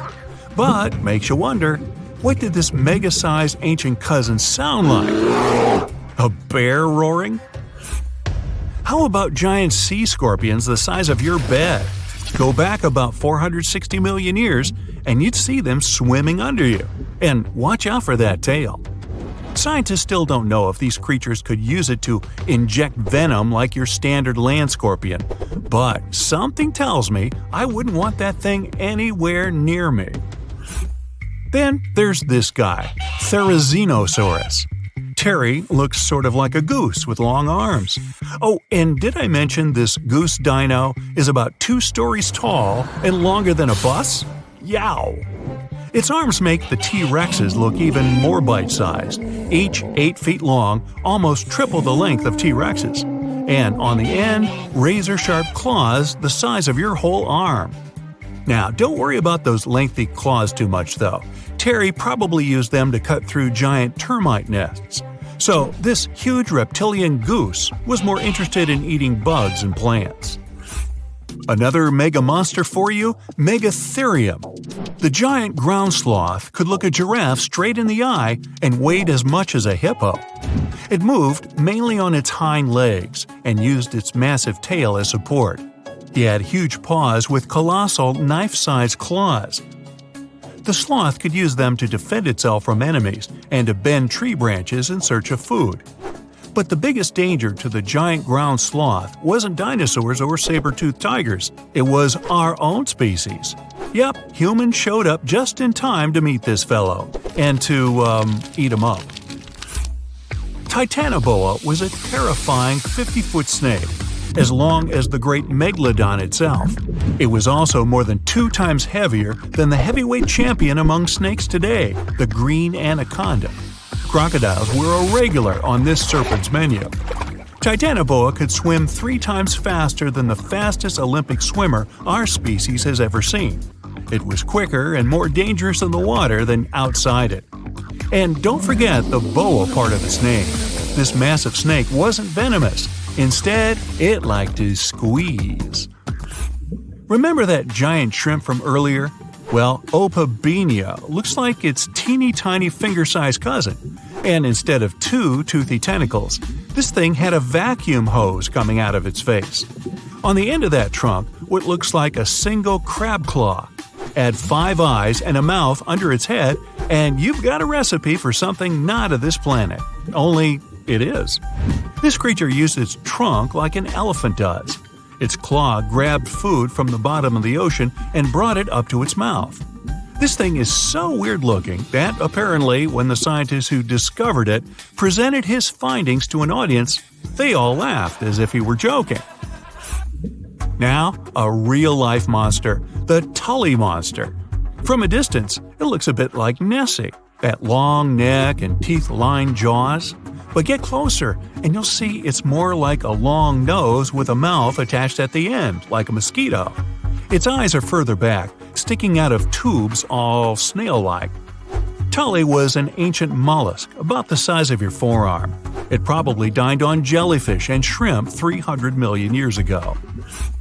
Thylacus smilus will put a smile on your face as long as you don't get too close. No, it's not a relative of the saber-toothed tiger. It was a marsupial, making it more related to a kangaroo than anything. And if you compare them to body size, its fangs were actually longer than a saber-toothed tiger's. And they grew continuously. As for that beard on its chin, that's actually all chin. The lower jawbone grew down to a point under the mouth. Those fangs were rooted to the skull, going way back to its eyes. When the mouth was closed, that bony beard protected the long, sharp teeth from breakage. Staganapolis, not to be confused with Minneapolis, might look like a big crocodile with a squished-in snout, but it was mostly harmless. Its small head and very few teeth meant the reptile didn't have much to work with when protecting itself. That's what all those armored scales were for, and no need for huge fangs or long rows of razor-sharp teeth when you're a plant eater. That beak-like tip on its nose allowed the stag to dig up plants. So, really, this reptile was more like a 10-foot scaly pig than a croc. Basilosaurus was a type of ancient whale that lived on our planet about 45 million years ago. Not quite as long as a blue whale, but this guy was still big enough to munch down on other whales and even sharks. Some people believe these monsters could still exist today. Eyewitnesses claim to have seen a giant sea dragon, and Basilosaurus fits the description. Plus, 90% of our oceans are unexplored. There's plenty of space to hide a sea monster. But scientists haven't found any fossils of this ancient whale younger than 3.7 million years. So, this myth is busted. Stegosaurus is one of the most recognizable dinosaurs that ever lived. It can easily be distinguished by those huge spikes on its tail and the bony plates on its back. It was twice as long as a giraffe and nearly 5 times heavier. But compared to its body size, it had the world's smallest brain. It was no larger than a dog's. Pelagornis had the largest wingspan of any bird ever discovered. It was twice the size of the largest bird today, the wandering albatross. Such huge wings made it hard for the bird to take off. It could only do so by jumping off cliffs. And when it finally spread its wings, this giant could only go about 40 miles per hour. The fastest bird today can reach speeds 5 times that. The stonefish. Stonefish aren't going to win any beauty contests, unless the pageant is for best rock look-alike. Their tiny unreflective eyes and rough skin blend in perfectly with their environment. A large head, an even bigger mouth, and a home full of, it's rocks. And just because you're on the beach doesn't mean you're safe. Stonefish can survive for 24 hours out of the water. Stepping on one, or even handling one, won't be that fun. Their dorsal fin spines have extremely strong venom. It shoots out when they get stepped on, and it can lead to paralysis or even heart failure. You'll need help fast. No wonder they're one of the most dangerous creatures in the water, or anywhere. Be careful when scrambling around rocky areas. They love to play hide and seek. The deep-sea dragonfish.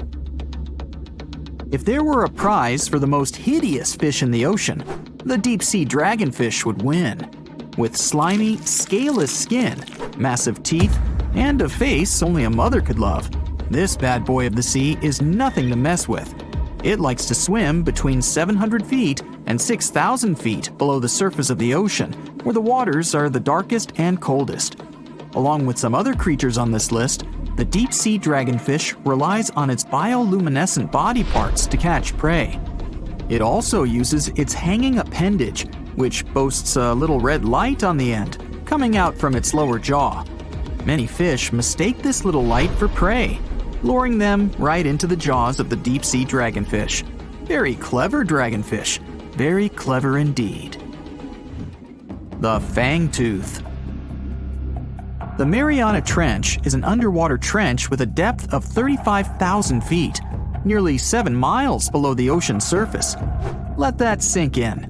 While scientists know the Mariana Trench exists, it's one of the least explored places on Earth. It's also the deepest area of Earth's oceans.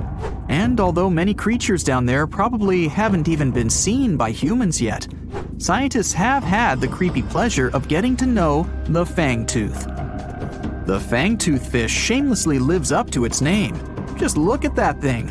The fangtooth is carnivorous and feeds on just about anything it can find that gets caught in its sharp-toothed mouth. These fish rely on their contact chemoreception to find prey. In other words, they can sense chemical residue that comes off of other living organisms in the deep sea. This is because they don't have any light-producing cells on their bodies, unlike many other deep-sea fish. On top of all that, it's pretty dark down there, so whatever crosses their path, they chomp on. While these guys look pretty scary, they're not a threat to humans. They only grow about 7 inches long. Even so, I wouldn't want to run into one of these things during a relaxing swim in the ocean. The Dunkleosteus. Strangely enough, this prehistoric fish, known as the T-Rex of the seas, had no teeth. Those were replaced with bony plates that allowed it to have the strongest bite among other monsters of its size. The goblin shark. If you thought the movies about sharks were scary, this next deep-sea creature will make you swear off going for dips in the ocean forever. However, it lives 3,000 feet underwater, so you'll never likely see it face to face. The goblin shark looks like a cross between a shark and a creature from your worst nightmare. These sharks boast a protruding sword-like snout with a jaw that juts out to match. Unlike other sharks that have more of a gray hue, this creepy thing looks not so pretty and pink. Aside from their scary demeanor, what do scientists really know about the goblin shark? Well, not much, except that they can grow up to 18 feet in length. Looks like there's still a lot to learn about these guys, if you dare to. By the way, did you know that sharks don't sleep? Many species have to keep water moving over their gills to get oxygen, so they can't fall into a deep sleep like we do. That's why they stay half awake during rest. Typically, sharks don't even close their eyes. The cookie cutter shark. This shark is a living horror, with lower teeth being big and sharp, while the upper ones are much smaller. When its teeth fall off, the shark eats them to maintain calcium levels. Pretty smart solution for a shark. The frilled shark. Studying the frilled shark is like looking through a portal back to prehistoric times. That's because scientists think that these eel-like sharks haven't changed much since their oldest ancestors roamed the deep sea waters, so they're sometimes referred to as living fossils. These sharks' mouths are filled with a terrifying 25 rows of backward-facing sharp teeth, 300 in total. They're designed to grasp prey and hold them tight so they can't get away, according to early studies of the shark conducted in 1884 and published in the Bulletin of the Essex Institute. Luckily for swimmers, the frilled sharks live between 390 feet and 4,200 feet below the ocean's surface, so they'll probably never run into them. Probably. This is probably the worst nightmare of any dentist. The northern stargazer. Take a look at this cutie. The northern stargazer is definitely not something you'd wish to see on the ocean floor. This horrid creature hides its body under the sand, leaving its face above to wait for prey. The tasseled wobbegong. Here's another carpet shark on our list. It lies low on the bottom of the sea and patiently waits for its prey to come by. The Australian ghost shark. The Australian ghost shark isn't really even a shark, but a very bony fish. It's also a living fossil. It hasn't changed within the last 400 million years. Believe it or not, sharks and humans have a common ancestor that lived around 440 million years ago. Even though we both evolved in our own way, there are still some signs of that connection. For example, the genome of an elephant shark is very similar to humans. The Leopleurodon. This list of terrifying creatures would be incomplete without mentioning the terrifying and prehistoric Leopleurodon. This carnivorous marine reptile existed during the Colovian stage of the Middle Jurassic era and ruled the waters at 9 feet in length. Scientists believe Leopleurodon thrived in this deep-sea trench because of its ability to swim long distances and its 4 paddle-like limbs. While they probably weren't able to propel themselves toward prey like other animals of the area, they did manage to accelerate and attack very ruthlessly and efficiently. Additionally, they relied on their long snouts to smell prey, which leads scientists to believe they didn't rely on sight for hunting. This means they could have thrived in the dark Mariana Trench. Around 150 million years ago, Leopleurodon became extinct due to competition for prey against other thriving marine reptiles. And I think I speak for all of us when I say, thank goodness for that. Considering that scientists have only explored 5% of the ocean floor and found some of the scariest sea creatures imaginable, one can only dream of what other animals reside in the deep sea waters. Perhaps it's best to keep them in your imagination. Am I right? The megamouth shark. This shark is a filter feeder, and it's friendly to humans, although its huge mouth can look quite threatening.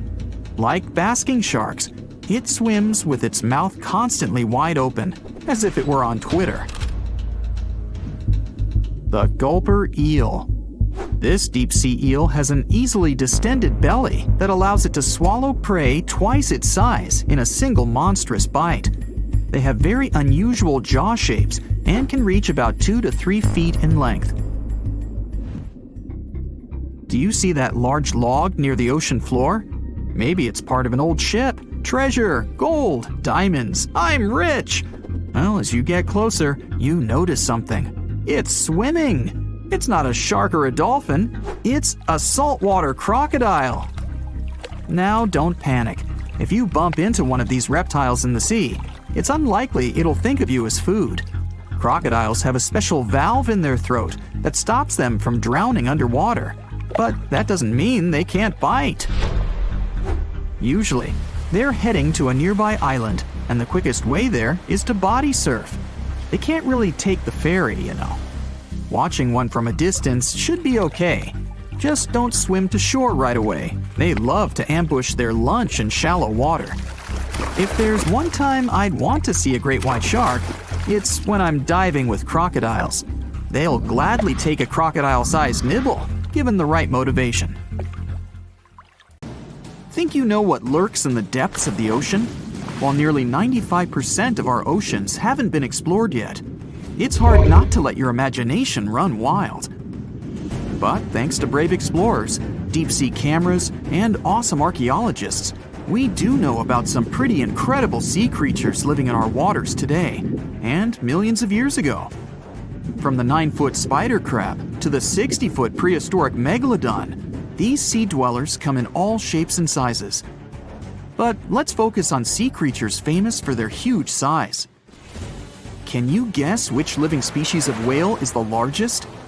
Well, it's not the orca, but that's a good guess. The orca is a toothed whale that can grow to anywhere from 23 feet to 32 feet, which is slightly smaller than a school bus. How about the narwhal? Nope, they're not the biggest either. These unicorns of the sea live mainly in Arctic waters and only grow 13 feet to 20 feet in length, and that's including their 9-foot tusk. Tired of guessing? Okay, I give in. The largest whale that still exists today is the blue whale. At a jaw-dropping 82 feet to 105 feet, the blue whale is not only the biggest whale we know of, but is currently the largest animal to have ever lived on Earth. Seriously. These animals are bigger than a T-Rex, and even the prehistoric megalodon. If you were to put a blue whale next to a school bus, it would look like it could swallow it. Think about that. According to National Geographic, a blue whale's tongue can weigh the same as an elephant. And their hearts can weigh as much as a car. That doesn't even sound possible. It's no wonder these giants need to eat about 4 tons of krill every day. While there aren't too many animals living today that can compete with the blue whale's epic proportions, there is an entirely different species that is a good contender, and it's not quite what you would expect. It's a jellyfish. No, I'm not talking about the little jellyfish that wash up on the shore and ruin a perfectly good day at the beach. I'm referring to the lion's mane jellyfish, the biggest jellyfish around. This invertebrate can grow up to 120 feet long. They also come in different gorgeous colors like red, purple, or even shades of orange. As if their length wasn't impressive, the lion's mane jellyfish boast a whopping 8 sets of 70 to 150 tentacles. That means they can have up to 1,200 in total. And here's the giant oceanic manta ray, the largest type of ray in the world. Their wingspan can be longer than a bus. These guys can reach 30 feet in length. They also have the biggest brain compared to body size among all fish. Unlike their stingray cousins, mantas don't have venomous tails. And while the lion's mane jellyfish and the blue whale are yet to be beaten for the longest sea creature, there is one marine creature that can grow even larger in length. The Portuguese Physalia physalis, tentacles and all, can reach a length of 165 feet long, and that's according to mentalfloss.com. While this thing may look a lot like a jellyfish, it's actually known as a siphonophore, and there are hundreds and sometimes thousands of them that are genetically identical. Their long tentacles help the organism catch prey, and its sting is fatal to most animals, even humans in some cases. What's even creepier is that if one of the tentacles comes off the organism for whatever reason, it can float around the water for days before decomposing. Even if it's detached, this tentacle can still sting you. But don't go running out of the ocean just yet. Your chances of being hurt by a Portuguese Physalia physalis sting are pretty slim. However, if you do get stung, the side effects aren't pretty, with welts, stomach cramps, an elevated heart rate, and an upset stomach. While you don't want to go anywhere near these long creatures, they sure are pretty to look at. Check out all those colors. The Shastasaurus is the biggest marine reptile that has ever existed. These predators lived during the late Triassic period, about 210 million years ago. These amazing giants could reach lengths of up to 69 feet and weighed more than 75 tons. This made the Shastasaurus as heavy as a blue whale. And if you could stand this creature up vertically, it'd be as tall as a 7-story building. Despite appearances, the Shastasaurus was actually pretty slim for its size. Its ribcage was only 6 feet across. You'd think that this big guy was chowing down on other dinosaurs, but that's not the case at all. This reptile survived on a diet that consisted of small fish and cephalopods, like octopuses and squids. The Albertonectes is a bright representative of the plesiosaur family, meaning that this marine reptile had a small head on an incredibly long neck and large flipper-like limbs that helped it move through the water. These creatures occupied the seas around North America 76 to 70 million years ago. The length of this sea monster could reach 38 feet, with its neck taking up 23 feet of that length. Its neck was a true record breaker. It had a whopping 76 bones in it. No other animal known to humankind has had so many vertebrae in its neck. Scientists aren't sure why they needed such a lengthy neck. They might have used it to collect shellfish off the seabed, or perhaps it helped them capture their main prey, fish and squids. This aquatic reptile also had gastroliths in its stomachs, Some of them were as big as 5.5 inches in diameter. The Tylosaurus belonged to the Mosasaur family. It dominated the shallow seas of North America about 85 to 80 million years ago. This was an enormous predator, with the biggest representatives reaching 45 feet in length. It had a narrow hydrodynamic body with a blunt, powerful head that the animal used to ram and stun its prey. Its body was equipped with agile flippers and a long tail decorated with a maneuverable fin. The Tylosaurus was a carnivore, and its diet included not only fish, turtles, and small sharks, but also other mosasaurs, plesiosaurs, and flightless birds. Meet Ophthalmosaurus. This prehistoric reptile thrived during the late Jurassic period and lived in oceans all over the world. Ophthalmosaurus weighed somewhere around 6,000 pounds and grew to approximately 16 feet long, according to newdinosaurs.com. That's about the same length as the beluga whale that exists today. It's too bad these guys went extinct before we had a chance to see them ourselves, as their cartoonish wide eyes and dolphin-like features are pretty darn cute. Of course, the Ophthalmosaurus evolved over time to become ophthalmologists, or eye doctors that we know today. No, that's just a lie. Just testing you. The Mosasaurus is a truly gigantic predator that dominated the seas all over the world about 66 million years ago. According to fossil evidence, some specimens could be more than 50 feet in length. This fact makes the Mosasaurus the biggest marine carnivore of its time. One of the most terrifying things about this creature was its crocodile-like head, decorated with literally hundreds of razor-sharp teeth, neatly organized in 2 rows on both jaws. The thing is that it was pretty challenging for the Mosasaurus to grab its prey in the water. That's why it had all these teeth, plus something special: pterygoid teeth anchored to the bones on the roof of its mouth. This made hunting and holding onto its prey much easier. The Styxosaurus belonged to the plesiosaur family and lived during the late Cretaceous period, around 85 to 70 million years ago. Upon first glance at this dinosaur, you might mistake it for a sea snake, and it'd be an honest mistake. There is a place deep in the ocean where pressure is 1,000 times stronger than that we're used to at the surface. This force is enough to turn an unprotected human into dust instantly. Well, maybe more like mud. Anyway, that's why explorers need some serious preparation and equipment to survive in such extreme conditions down in the Mariana Trench.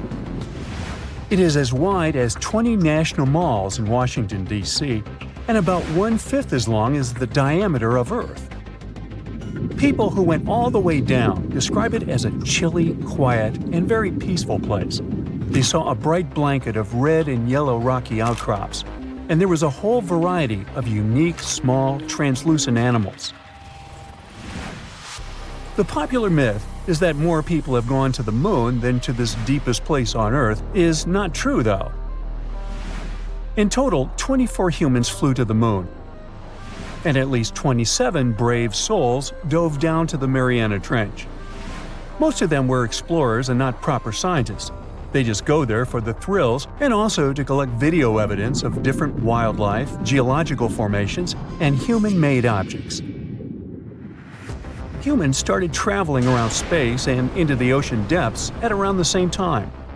The first moon landing was in 1969, and the first person to go down the Challenger Deep, the deepest part of the Mariana Trench, did so in 1960.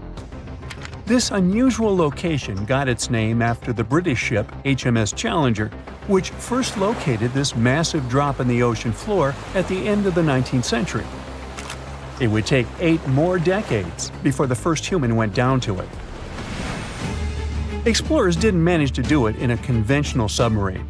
They used a type of submersible called a bathyscaphe. The Swiss oceanographer Auguste Piccard designed his own in 1953. 7 years later, the submersible managed to do the impossible. It had reached a depth of nearly 36,000 feet. But what explorers saw was merely a fraction of the trench's full size. The fact that it is so huge of the Mariana Trench is just one of the reasons why it's mostly unexplored today. The absence of light is another major issue. Sunlight is incapable of reaching such profound depths, so the entire trench from top to bottom lies in absolute darkness. Because of such conditions, the ecosystem is a lot different than the shallower regions of the Pacific. This puts immense pressure on marine wildlife. Yeah, the pun is intended. Another reason why it's so challenging to survive there is the temperature. Water freezes at 32 degrees Fahrenheit. At the bottom of the Mariana Trench, the ocean is just a couple of degrees above freezing. One of the factors that hasn't let this area turn into a giant icicle is the fact that salt water has a slightly lower freezing point. The other reason is geothermal energy that warms the ground at the bottom of these just enough for it not to freeze. That's why submersibles need to have proper insulation to navigate these icy conditions. When they reach the bottom, researchers find out that this desolate and harsh climate is home to several animal species. They encountered arrow-toothed eels, snailfish, and spoonworms at various depths. There were even strange-looking translucent sea cucumbers and shrimp-like amphipods. The biggest surprise was microbial mats thriving on methane and hydrogen from the mud. Among the species, the Mariana snailfish looks like a master of the environment that can go farther and deeper into the trench to feed on prey than its competitors. Despite its seemingly fragile appearance, the snailfish has adapted to withstand extreme pressures, a superpower it wouldn't be able to survive without. The exotic life forms that live deep down aren't normal-sized, since deep-sea gigantism makes them grow significantly larger than their counterparts in other ecosystems. One example is the giant tube worm, which can be 6 feet long. Science has a hard time explaining the exact cause of this form of gigantism. Thermal vents are just one of the possible explanations. All of these factors might help explain the huge time gap in researching the Mariana Trench. The first successful dive after the 1960 expedition came only in 2012. That's when the famous Canadian film director James Cameron went down in the Deep-Sea Challenger. Because few scientists have gone that deep before or after Cameron, there is no map of the deepest point on our planet. We know very little about the oceans that cover 2/3 of the Earth's surface. Researchers have mapped out only 5% of them so far. Science still has a lot to discover in the Mariana Trench and other unexplored places on our planet. The Amazon rainforest stands as the best example of the world's most unexplored regions. The list of reasons why this part of South America is unknown starts with its wildlife. Jaguars, anacondas, piranhas, black caimans, and Brazilian wandering spiders are just some of the creatures that pose a risk for researchers. Relentless year-round rainfall induces heavy flooding. Add to all this some treacherous river currents, and you can see why scientists have mapped such a small percentage of the Amazon to date.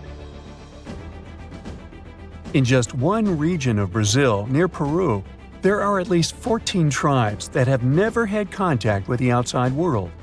The national authorities intend to keep it that way. Isolation of these indigenous people is the best way to protect their future.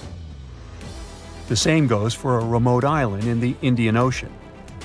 After the tragic tsunami of 2004, helicopters flew over North Sentinel Island to make sure its inhabitants were alive and well. Meanwhile, the Sentinelese weren't thrilled. They took up bows and arrows to drive away the unwanted visitors. This tribe is one of the last uncontacted tribes on Earth. Although anthropologists and filmmakers visited the island in the late 1960s, we still don't know much about its indigenous population. It sits a long way off any shipping lanes in the Bay of Bengal. North Sentinel has no natural harbor, and it's surrounded by a shallow reef. This makes access to the island possible only by boat. The Indian officials who lay claim to the island have prohibited outsiders from visiting the island for safety reasons. The estimates on how many people inhabit the island vary significantly, from as few as 15 to as many as 500. The island is not tiny. It's about 5 times as big as London's Heathrow Airport. Apart from occasional contact during the past 2 centuries, the Sentinelese must have been isolated for a long time. They are related to other indigenous groups in the Andaman Islands, but their neighbors cannot understand a word of their language. The continent of Antarctica has no permanent human settlements at all. The only people who periodically live there are international scientists. This vast expanse of ice and snow, roughly the size of the United States and Mexico combined, still has many regions where humans haven't set foot. Satellite imagery and photos that NASA's aircraft made from the air have mapped out the entire continent, so we know where to go, but it's not that easy. The reason for this are all the adjectives that go with Antarctica. It is the coldest, windiest, driest, and brightest of the 7 continents. This makes it virtually unlivable. More than 99% of its surface is covered with a permanent sheet of ice. Its thickness ranges from 1 mile to as many as 3 miles in some places. That's half the height of Mount Everest.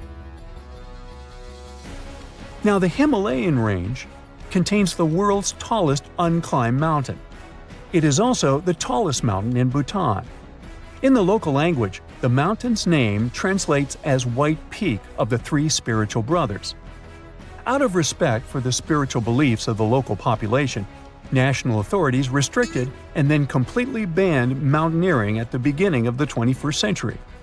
To this day, there is no evidence that any climber has ever managed to successfully reach the summit of this mysterious mountain.